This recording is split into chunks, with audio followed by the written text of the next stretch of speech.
कहानी है रामपुर गांव की, जहां के मर्द महिलाओं को हमेशा नीचा दिखाने की कोशिश में रहते। अरे अभी तक खाना नहीं आया, क्या मुझे एक और शादी करने की जरूरत है? नहीं जी नहीं, ऐसा मत करना, वरना मैं कहाँ जाऊंगी। खाना लेकर मैं अभी आई जी। गांव की पंचायत में भी फैसले हमेशा औरतों के खिलाफ ही रहते। मैं जो फैसला सुनाता हूँ वो भगवान की आज्ञा होती है। इस लड़के ने अपने मन से शादी करके अच्छा नहीं किया। लड़के को घर भेज दो और इसकी शादी इसकी जाति की किसी लड़के से करवा दो, लेकिन ये लड़के, इसे तो गांव के बाहर निकाल दो। नहीं नहीं जमींदार साहब, ये क्या बोल रहे हैं? ऐसा नहीं हो सकता। मेरी बेटी मासूम है, इसे अच्छे बुरे की समझ नहीं है। अरे कहाँ जाएगी ये बेचारी? कहाँ जाएगी? इतनी चिंता है तो पूरे परिवार का गांव निकाला कर देते हैं। बेचारे पूरे बसे बसाए परिवार को गांव छोड़ना पड़ता है। चाहे जो हो, अगर बेटियों को कंट्रोल नहीं कर सकते तो गांव में रहने का कोई मतलब नहीं है। यहाँ औरतों को दब कर रहना होगा। कोई भी अपने हिसाब से कुछ नहीं कर सकता, सब ईश्वर की मर्जी से ही होगा। तभी गांव का एक आदमी दौड़ा दौड़ा आता है। सरपंच साहब, जमींदार साहब, वो कालिया है ना, उसकी बेटी पढ़ने के लिए शहर जा रही है। अच्छा, ये कब हो गया? और कालिया की हिम्मत कैसे हो गई ऐसा करने की? लेकर आओ उसे और उसकी बेटी को। बस फिर क्या था, हाजिर हो जाते हैं कालिया और उसकी बेटी सरपंच के सामने। और कालिया, ये क्या सुनने में आ रहा है? बेटी को इंजीनियर बना रहा है तू? और ये बता, गांव में तो स्कूल नहीं है, फिर कहां से इतनी क्लास पास कर गई तेरी बेटी? राधा, जो कि कालिया की बेटी है, उसे लगता है कि सरपंच उसकी तारीफ कर रहे हैं। सरपंच जी, मैंने ऑनलाइन पढ़ाई की है, डिस्टेंस लर्निंग से। सभी में मैंने अच्छे नंबर पाए हैं, जिसे देखते हुए शहर की इंजीनियरिंग कॉलेज में मुझे स्कॉलरशिप मिली है। वाह जी वाह, क्या होती है ये? पहले तो ये बताओ, फिर आगे की बात करते हैं। पूरा गांव राधा की बात सुन रहा था और राधा बोलती जा रही थी। तो ऐसे मैं फ्री में एक अच्छी शिक्षा लेकर गांव में जो कुछ परेशानियां हैं, जैसे बिजली, पानी और इंटरनेट जैसी समस्याओं के लिए काम करूंगी। मैं गांव को शहर से जोड़ने के लिए पुल का निर्माण करवाने का प्रस्ताव रखूंगी। मुझे पूरी उम्मीद है कि जल्द ही हमारा गांव भी तरक्की की राह पर चल पड़ेगा। राधा की बात सुनकर सारे गांव वाले ताली बजाने लगते हैं। सरपंच को समझ नहीं आता कि वो क्या करे।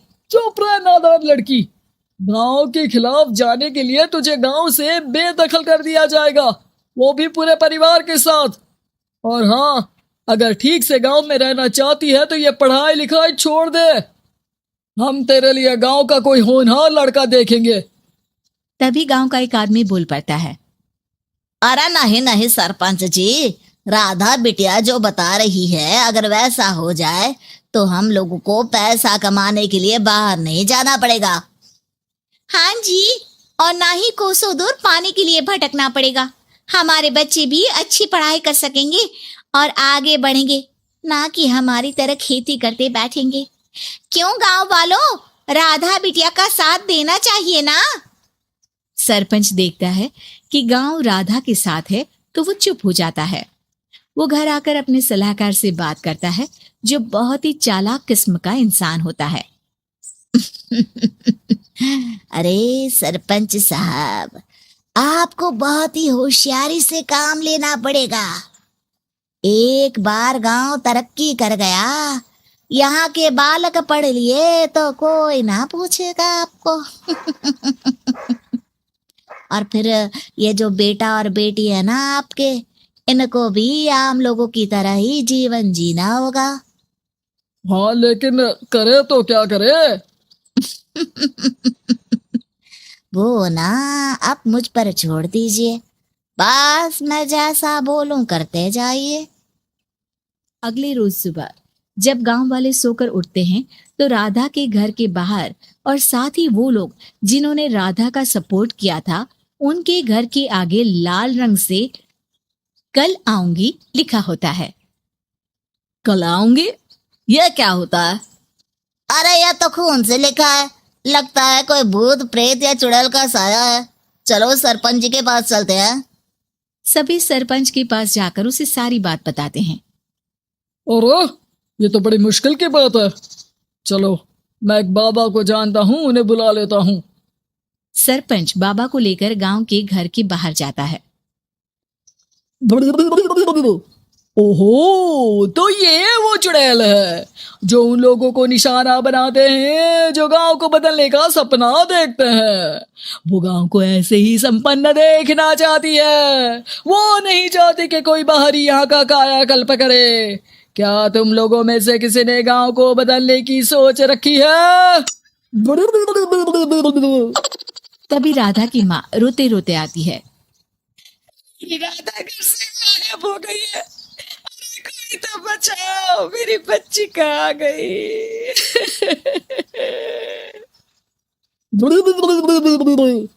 ले गई वो चुड़ैल, तेरी बच्ची को ले गई। अब वो उसे श्रापित करके छोड़ेगी, उस पर चुड़ैल का साया हो जाएगा। तभी बुरी सी हालत में राधा भी वहां आ जाती है। उसके बाल चुड़ैल की तरह फैले होते हैं और कपड़ों में खून लगा होता है। सभी राधा को देखकर डर जाते हैं। माँ, पता नहीं मुझे कौन उठा कर ले गया था। अरे दूर हो जा चुड़ैल, अब हम लोग इस गांव में नहीं रुकेंगे। अरे कैसी बातें कर रहे हैं आप? कल तो आप मेरे भरोसे गांव का हुलिया बदलने, अपने बच्चों को पढ़ाने और तरक्की उन्नति की बात कर रहे थे, तो आज क्या हो गया आपको? ये फिर तुम लोगों को बहकाएगी। ये चुड़ैल गांव में आ चुकी है, ऐसे ही ये तुम्हारे घर के बच्चों को भी ले जाएगी। गांव वाले राधा को गांव से बाहर निकाल देते हैं। उसके माँ बाप रोते रहते हैं, लेकिन गांव वाले नहीं मानते। मैं भी अपनी बहन के साथ गांव के बाहर रहूंगा, लेकिन वो पढ़ाई नहीं छोड़ेगी। वहीं सरपंच के घर पर सलाहकार कहता है। देखा, सांप भी मर गया और लाठी भी नहीं टूटी। लेकिन अगले ही दिन सरपंच के घर के बाहर भी वही शब्द लिखे होते हैं। और फिर सरपंच की बीवी कहती है, हमारी बेटी को किसी ने अगवा कर लिया है। तभी राधा का भाई वहां आ जाता है। अरे गांव वालों, मैंने सरपंच जी की बेटी को देखा था। वो चुड़ैल उसे उठाकर ले जा रही थी। अरे क्या मजाक कर रहे हो? नहीं नहीं सरपंच जी, आप नहीं जानते। वो चुड़ैल अब आपकी बेटी में आ जाएगी, जैसे राधा के अंदर आ गई थी। तभी सरपंच की बेटी वैसी ही हालत में वहां आती है जैसे राधा आई थी। पापा, पता नहीं कैसे मैं गायब हो गई थी। चुड़ैल, इसके अंदर भी चुड़ैल का साया है, मारो इसे। अरे नहीं नहीं, इसे भी राधा के पास गांव के बाहर ही भेज दो। अरे चुप रहो, मेरी बेटी कहीं नहीं जाएगी और चुड़ैल वुड़ैल कुछ नहीं होता है। अरे कैसे बात कर रहे हो सरपंच जी? आप तो बोल रहे थे कि आपका फैसला भगवान का ज्ञान होता है, तो अपने पर बात आई तो अब आप ऐसे बोल रहे हैं।